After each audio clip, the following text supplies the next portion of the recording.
देखो, ईश्वर ही मेरी सहायता करता है। प्रभु ही मेरे जीवन का आधार है। मैं तुझे उदार बलिदान चढ़ाऊंगा और तेरा नाम धन्य कहूंगा, क्योंकि यह उचित है। पिता और पुत्र और पवित्र आत्मा के नाम पर आमीन। हमारे प्रभु यीशु ख्रिस्त की कृपा, ईश्वर का प्रेम और पवित्र आत्मा का सहचर्य आप सबों के साथ हो और आपकी आत्मा के साथ।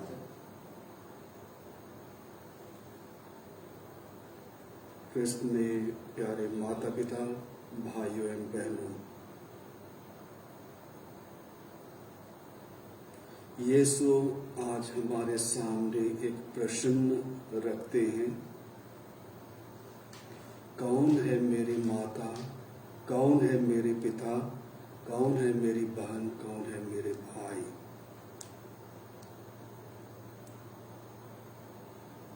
यीशु के माता पिता होने के लिए, भाई बहन होने के लिए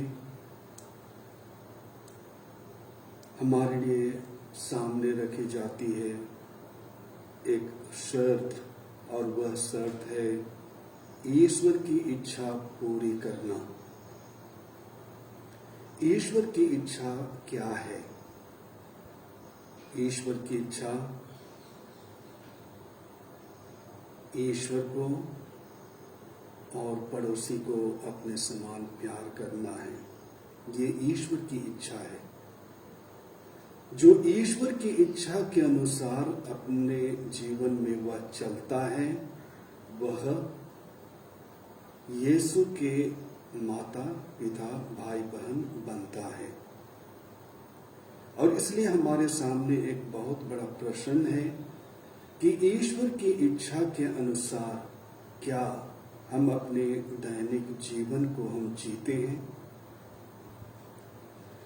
क्या हर माता पिता पारिवारिक भरण पोषण को ईश्वर की इच्छा के अनुरूप भरण पोषण करते हैं?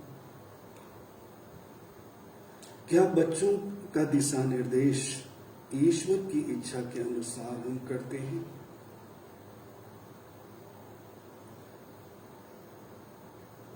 हमारे सामने चेक एंड बैलेंस स्वतः प्रभु यीशु ख्रिस्त हमारे सामने रखते हैं। अगर हम ईश्वर की इच्छा के अनुसार हम कार्य करते हैं तो यह साफ है कि हम बहुत सारे गुनाहों से बच जाते हैं। किसी भी कार्य को करने के पहले हम अपने आप से पूछ सकते हैं कि क्या जो मैं करने जा रहा हूं, क्या यह ईश्वर की इच्छा है? अगर मैं किसी से ईर्ष्या कर रहा हूं या लड़ाई कर रहा हूं या किसी भी प्रकार से उनके साथ में कोई मतभेद है, हम अपने आप से पूछें क्या यह ईश्वर की इच्छा है? और निसंदेह हमारी अंतरात्मा पुकार कर कहेगी कि नहीं। लेकिन कई बार हम अपनी मानवीय कमजोरियों के कारण ईश्वर की इच्छा से हम दूर भटक जाते हैं। उसके अनुसार हम अपने दैनिक जीवन को जीने में असमर्थ हैं। अपने पारिवारिक जीवन को देखने, परखने और चलाने में हम ईश्वर की इच्छा से शायद हम अपने आप को दूर कर देते हैं। और ये हमारे जीवन के बहुत सारी ऐसी कमजोरियां हैं जिसे आज लेकर के हमें प्रभु के सामने आनी है। क्योंकि प्रभु आज हमें कहते हैं कि यदि तुम मेरा भाई, मेरी बहन, मेरे माता पिता बनना चाहते हो तो ईश्वर की इच्छा को धारण करो और उसके अनुसार अपने आप को ढालो, और तभी केवल हम ईश्वर के सही मायने में भाई बहन और उसके पुत्र पुत्रियां बन सकते हैं। तो आइए अपने सभी कमजोरियों को, खामियों को, गलतियों को प्रभु के सामने रखते हुए उनके लिए हम पश्चाताप करें और हम प्रभु से प्रार्थना करें, प्यारे माता पिता, कि हम अपनी दिनचर्या में प्रभु की इच्छा को जान सकें पहचान सकें और उसके अनुसार हम कार्य कर सकें।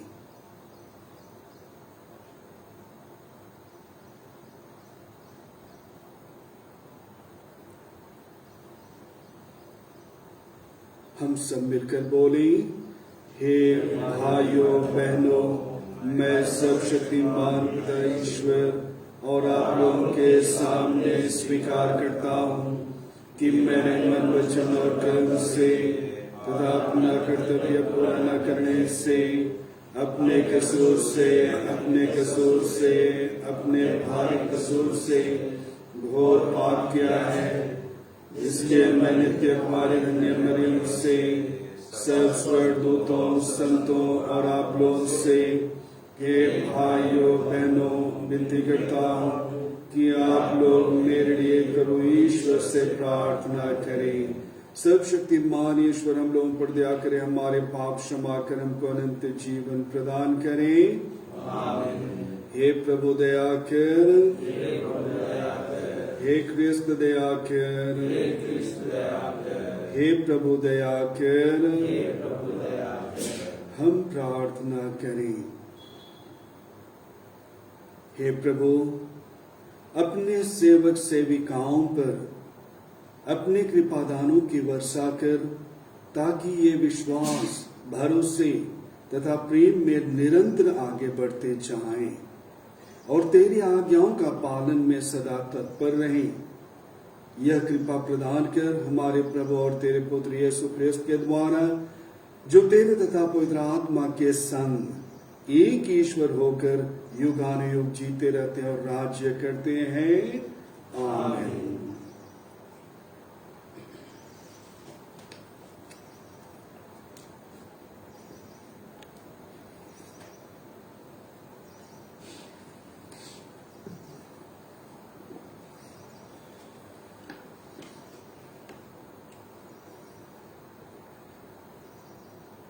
निर्गमन ग्रंथ से पहला पाठ।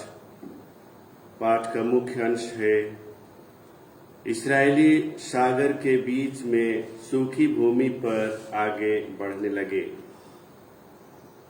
मूसा ने सागर के ऊपर हाथ बढ़ाया और प्रभु ने रात भर पूर्व की ओर जोरों की हवा भेजकर सागर को पीछे ढकेल दिया। सागर दो भागों में बांटकर बीच में सूख गया।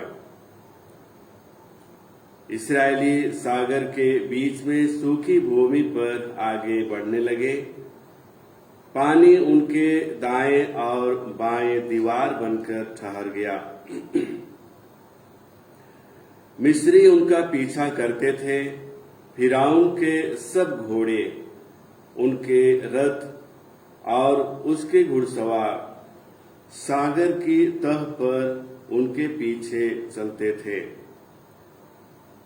रात के पिछले पहर प्रभु ने आग और बादल के खंभे में से मिस्रियों की सेना की ओर देखा और उसे तितर बितर कर दिया। रथों के पहिए निकलकर अलग हो जाते थे और वे कठिनाई से आगे बढ़ पाते थे। तब मिस्री कहने लगे, हम इस्राएलियों से भाग जाएं, क्योंकि प्रभु उनकी ओर से मिस्रियों के विरुद्ध लड़ता है। उस समय प्रभु ने मूसा से कहा, सागर के ऊपर अपना हाथ बढ़ाओ, जिससे पानी लौटकर मिस्रियों, उनके रथों और उनके घुड़सवारों पर लहराए। मूसा ने सागर के ऊपर हाथ बढ़ा दिया और भोर होते ही सागर फिर भर गया। मिस्री भागते हुए पानी में जा घुसे और प्रभु ने उन्हें सागर के बीच में ढकेल दिया। समुद्र की तल पर इस्राएलियों का पीछा करने वाली फिरौन की सारी सेना के रथ और घुड़सवार लौटने वाले पानी में डूब गए। उनमें से एक भी नहीं बचा। इस्राएली तो समुद्र की सूखी तह पर पार कर गए। पानी उनके दाएं और बाएं दीवार बनकर ठहर गया था। उस दिन प्रभु ने इस्राएलियों को मिस्रियों के हाथ से छुड़ा दिया। इस्राएलियों ने समुद्र के किनारे पर पड़े हुए मरे मिस्रियों को देखा। इस्राएली मिस्रियों के विरोध किया हुआ प्रभु का यह महान कार्य देखकर प्रभु से डरने लगे। उन्होंने प्रभु में और उसके सेवक मूसा में विश्वास किया। तब मूसा और इस्राएली प्रभु के आदर में यह भजन गाने लगे। यह प्रभु की वाणी। ईश्वर को धन्यवाद। भजन अनुवाद किया। मैं प्रभु का गुणगान करता हूँ, उसने अपनी महिमा प्रकट की है। मैं प्रभु का गुणगान करता हूँ, उसने अपनी महिमा प्रकट की है। तेरी एक ही सांस में पानी थम गया, जलधारा दीवार की तरह खड़ी हो गई और समुद्र की लहरें बर्फ की तरह जम गईं। शत्रु ने कहा, मैं उनका पीछा करूंगा और उन्हें पकड़ूंगा। मैं लूट का माल बांटकर तृप्त हो जाऊंगा। मैं तलवार खींचकर उनका सर्वनाश करूंगा। मैं प्रभु का गुणगान करता हूँ, उसने अपनी महिमा प्रकट की है। मैं प्रभु का गुणगान करता हूँ, उसने अपनी महिमा प्रकट की है। तूने सांस फूंक कर उन्हें समुद्र से ढक दिया। वे शीशे की तरह गहरे पानी में डूब गए। तूने हाथ पसारा और पृथ्वी उन्हें निगल गई। मैं प्रभु का गुणगान करता हूँ, उसने अपनी महिमा प्रकट की है। मैं प्रभु का गुणगान करता हूँ, उसने अपनी महिमा प्रकट की है। तू अपनी प्रजा को ले जाकर अपने पर्वत पर बसाएगा, उस स्थान पर जिसे तूने अपने निवास के लिए चुना है, उस मंदिर के पास जिसे तूने अपने हाथों से बनाया है। मैं प्रभु का गुणगान करता हूँ, उसने अपनी महिमा प्रकट की है। मैं प्रभु का गुणगान करता हूँ, उसने अपनी महिमा प्रकट की है। जय घोष। हालेलुया। प्रभु कहते हैं, यदि कोई मुझे प्यार करेगा तो वह मेरी शिक्षा पर चलेगा। मेरा पिता उसे प्यार करेगा और हम उसके पास आकर उसमें निवास करेंगे। हालेलुया। प्रभु आप लोगों के साथ हो और आपकी आत्मा के साथ। संत मती के अनुसार पवित्र सुसमाचार। यीशु लोगों को उपदेश दे रहे थे कि उनकी माता और भाई आए। वे घर के बाहर थे और उनसे मिलना चाहते थे। किसी ने यीशु से कहा, देखिए, आपकी माता और आपके भाई बाहर हैं, वे आपसे मिलना चाहते हैं। यीशु ने उससे कहा, कौन है मेरी माता, कौन है मेरे भाई? और हाथ से अपने शिष्यों की ओर संकेत करते हुए उन्होंने कहा, देखो, ये है मेरी माता और मेरे भाई। क्योंकि जो मेरे स्वर्गीय पिता की इच्छा पूरी करता है, वही है मेरा भाई, मेरी बहन और मेरी माता। यह प्रभु का सुसमाचार। स्तुति हो।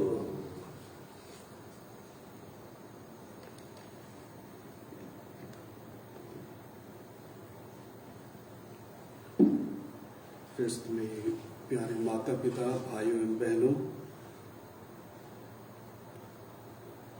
जो प्रभु की शिक्षा के अनुसार चलता है, जो प्रभु की इच्छा के अनुसार चलता है, उसमें प्रभु का निवास है, उसमें प्रभु का वास है। आइए आज के सुसमाचार को हम अपने मनन चिंतन के लिए हम लें, प्रभु की वाणी पर जरा हम गौर करें और उसको आत्मसात करने का प्रयास हम करें। यीशु अपने लोगों के बीच में है। वे आदत के अनुसार, कहा जाता है, अपनी आदत के अनुसार, यानी कि वे रोज प्रार्थना स्थल में वे जाते हैं, अपने गांव में भी वे जाते हैं और लोगों को शिक्षा देते हैं। हर कोई जो उसे सुन रहा है वह अचंभित है। हर वह व्यक्ति जो उनके चमत्कारों को देख रहा है वह अचंभित है और उनके मन में शंका उठती है, सवाल उठता है कि यह इन्हें कैसे प्राप्त हुआ। न कभी इसको हमने किसी विद्वान के पास जाते हुए देखा, न कभी हमने कोई स्कूल जाते हुए इसे देखा। इसकी बहनें हमारे साथ रहती हैं, हमें जरूर पता चलता कि यह कहाँ जाता है, कहाँ शिक्षा प्राप्त कर रहा है। इसके भाई जेम्स, जोसेफ, सिमोन, जूदा, ये सारे के सारे हमारे साथ हैं। यह तो कारपेंटर का बेटा है, तो इसे कहां से प्राप्त हुआ। हमारे सामने उनके रिश्तेदारों का जिक्र किया गया है। क्या माता मरियम के यीशु के अतिरिक्त और कोई संतान थी?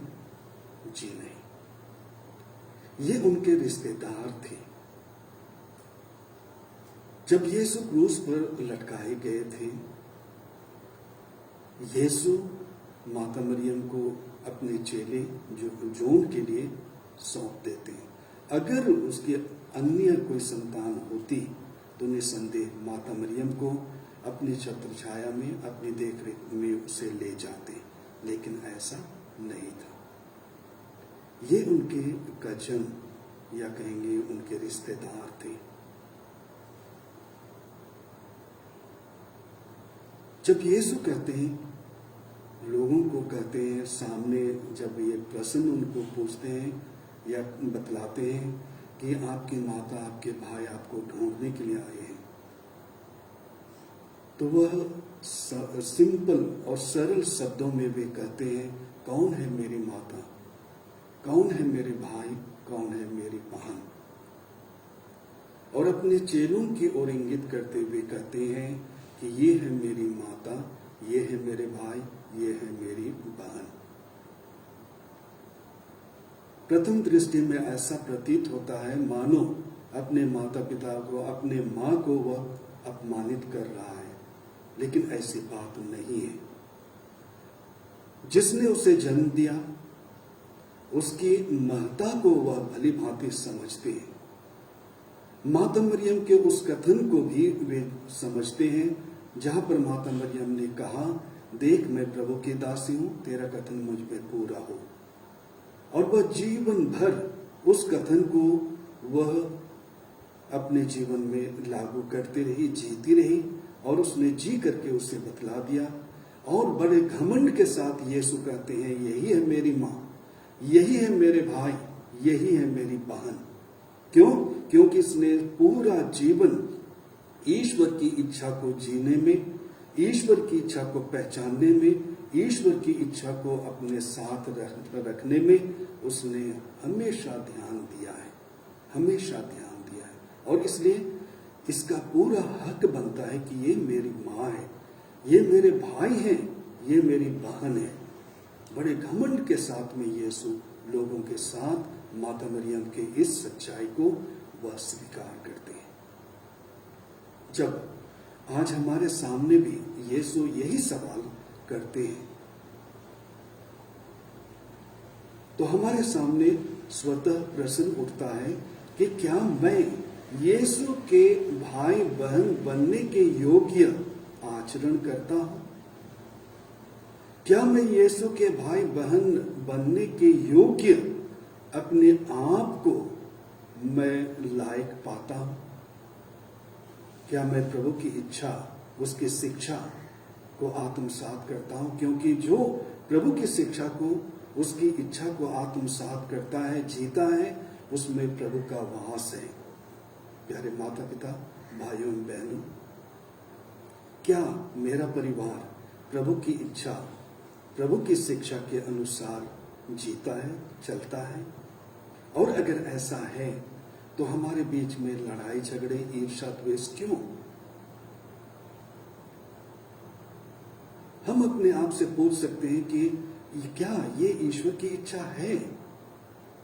क्या यही ईश्वर की इच्छा है? निसंदेह जब हम अपने आप से इस प्रश्न को बारंबार दोहराएंगे तो निसंदेह हमारे जीवन में परिवर्तन आएगा, ट्रांसफॉर्मेशन आएगा, जीवन में परिवर्तन आएगा, हमारी बातों में परिवर्तन आएगा, हमारे कार्यों में परिवर्तन आएगा। हम अपने प्रतिदिन के उत्तरदायित्व में हम ईमानदार होते चले जाएंगे। और इसलिए आज हमें चाहिए कि हम हर उस कार्य को करने के पहले हम इस प्रश्न को हम अपने आप से पूछें, इसमें ईश्वर की इच्छा मेरे लिए क्या है? इसमें ईश्वर की इच्छा मेरे लिए क्या है? और जब हम वह कार्य करेंगे, निसंदेह हम सफल होंगे, निसंदेह हमारे कार्यों में निखार आएगा, हमारे कार्यों में प्रेरणा आएगी। हम प्रत्येक को प्रभु आशीष दे।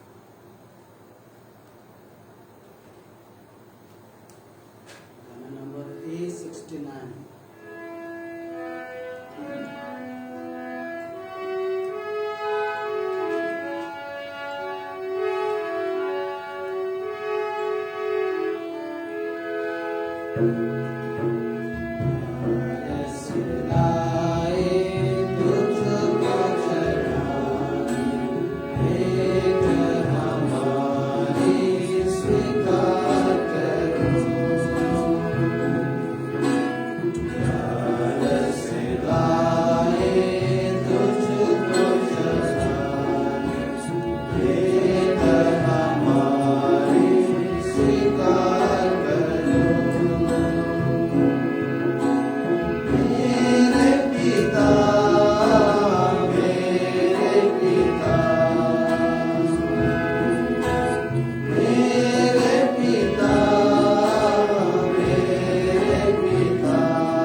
सर्वशक्तिमान पिता ईश्वर मेरा और आप लोगों के बलिदान ग्रहण करें के लिए और हमारे अपने समस्त पवित्र के लाभ के लिए मेरे हाथों से बलिदान स्वीकार करें। हे ईश्वर, पुराने विधान के सभी बलिदान क्रूस के सर्वोत्तम बलिदान द्वारा पूर्णता तक पहुंच गए। अपने सेवक सेविकाओं की यह बलि स्वीकार कर, जैसे तूने हाबिल की भेंट पर आशीष दी, वैसे ही इसे भी पवित्र कर दे। यहाँ उपस्थित प्रत्येक व्यक्ति ने तेरे महिमार्थ जो भेंट चढ़ाई है, वह सबकी मुक्ति के लिए लाभप्रद हो।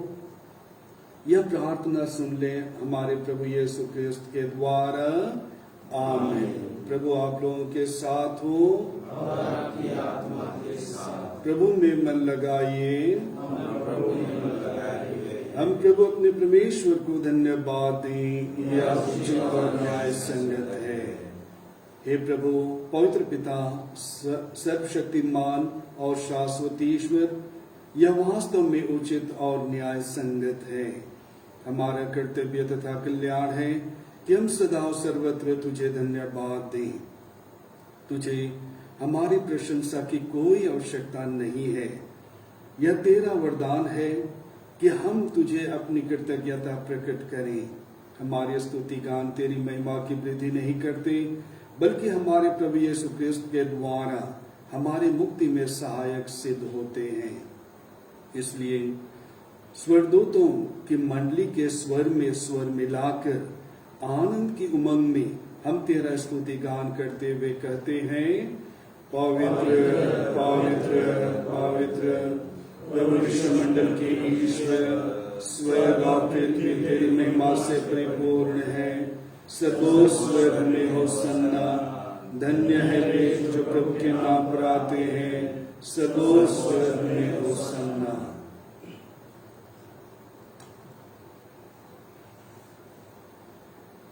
हे प्रभु, तू वास्तव में पवित्र है, सारी पवित्रता का स्रोत है।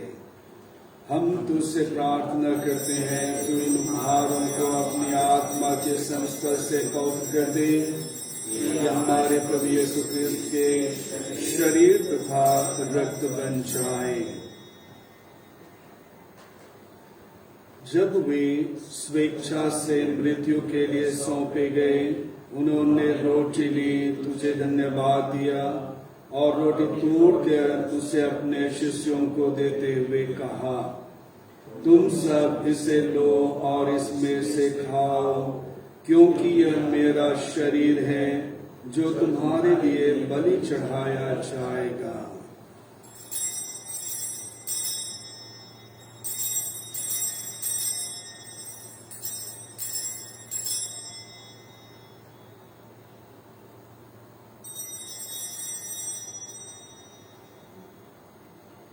इसी भांति भोजन के बाद उन्होंने कटोरा लिया, तुझे धन्यवाद दिया और उसे अपने शिष्यों को देते हुए कहा, तुम सब इसे लो और इसमें से पियो, क्योंकि यह मेरे रक्त का कटोरा है, नवीन और अनंत व्यवस्थान का रक्त, जो तुम्हारे और बहुतों के पापों के क्षमा के लिए बहाया जाएगा।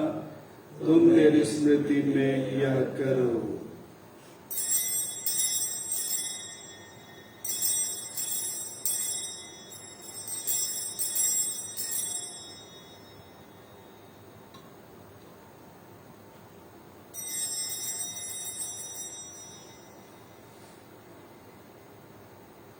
हम दूसरा लेंगे, विश्वास का रहस्य। हे प्रभु, जब हम रोटी खाते और यह कटोरा पीते हैं, तेरे पुनरुत्थान तक तेरी मृत्यु की घोषणा करते हैं। इसलिए हे प्रभु, हम क्रिस्त की मृत्यु और पुनरुत्थान की स्मृति में तुझे जीवन की रोटी और मुक्ति का कटोरा चढ़ाते हैं। हम तुझे धन्यवाद देते हैं कि तूने हमें अपने सम्मुख उपस्थित होने और अपनी सेवा करने का सौभाग्य प्रदान किया है। हमारा नम्र निवेदन है कि हम सब क्रिस्त का शरीर और रक्त ग्रहण करके पवित्र आत्मा के द्वारा एकता के सूत्र में बंधे रहे। हे प्रभु, हमारे संत पिता फ्रांसिस, हमारे धर्माध्यक्ष पतरस मिंज और सभी याजकों के साथ विश्व भर में फैली अपनी कलीसिया की सुधि ले तथा इसे प्रेम में सिद्ध बना दे। हमारे उन भाई बहनों की भी सुधि ले जो पुनरुत्थान की आशा में परलोक सिधार चुके हैं। उन्हें और सभी मृतकों को अपने दर्शन का सौभाग्य प्रदान कर हम सब पर दया दृष्टि डाल कि हम भी अनंत जीवन के सहभागी बने। और ईश्वर की माता धन्य कुमारी मरियम, उनके वर धन्य योसेफ, धन्य प्रेरितों तथा सब संतों के साथ जो युग युग में तेरे प्रति विश्वस्त बने रहे, तेरी स्तुति और महिमा कर सके तेरे पुत्र यीशु क्रिस्त के द्वारा। इन्हीं प्रभु ख्रिस्त के द्वारा, इन्हीं के साथ और इन्हीं में ये सर्वशक्तिमान पिता ईश्वर पवित्र आत्मा के साथ सारा गौरव तथा सम्मान युगानुयुग तेरा ही है। आमीन।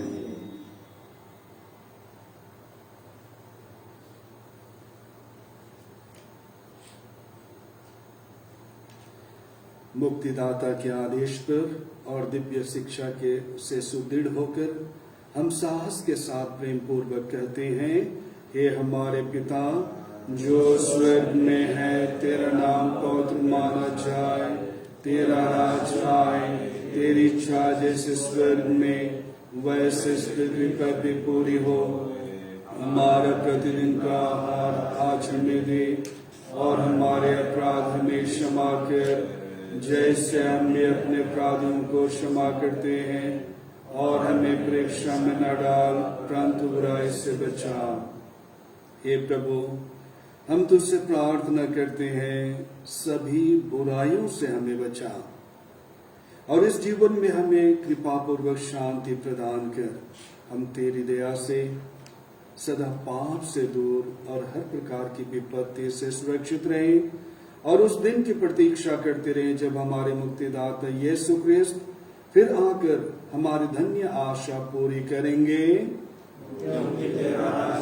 तेरा सामर्थ्य और तेरी महिमा अनंत काल तक बनी रहती है। हे प्रभु यीशु ख्रिस्त, तूने अपने प्रेरितों से कहा है, मैं तुम्हारे लिए शांति छोड़ जाता हूँ, अपनी शांति तुम्हें प्रदान करता हूँ। तो हमारे पापों पर नहीं, अपनी कलीसिया के विश्वास पर दृष्टि डाल और कृपा पूर्वक उसे शांति तथा एकता प्रदान कर। तू युगानुयुग जीता रहता और राज्य करता है। आमीन। प्रभु की शांति सदा प्रभु के साथ हो और आपकी आत्मा के साथ। हम सब परस्पर प्रेम भाव रखें। ख्रिस्त की शांति। ईश्वर के मिले में जो संसार के पाप हटाता है, हम पर दया कर। ईश्वर के मिले में जो संसार के पाप हटाता है, हम पर दया कर। ईश्वर के मिले में जो संसार के पाप हटाता है, हमें शांति प्रदान कर। सोचते हैं विश्वास को रखें।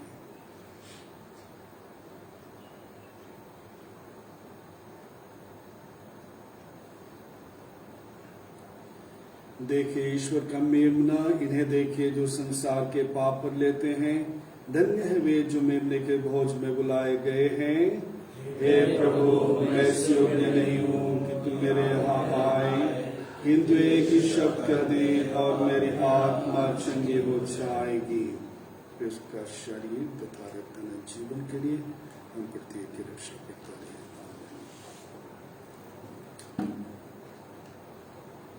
Number 826.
प्रभु कहते हैं, देखो मैं द्वार के सामने खड़ा होकर खटखटाता हूँ। यदि कोई मेरी वाणी सुनता और द्वार खोलता है तो मैं उसके घर में प्रवेश करके उसके साथ भोजन करूंगा और वह मेरे साथ।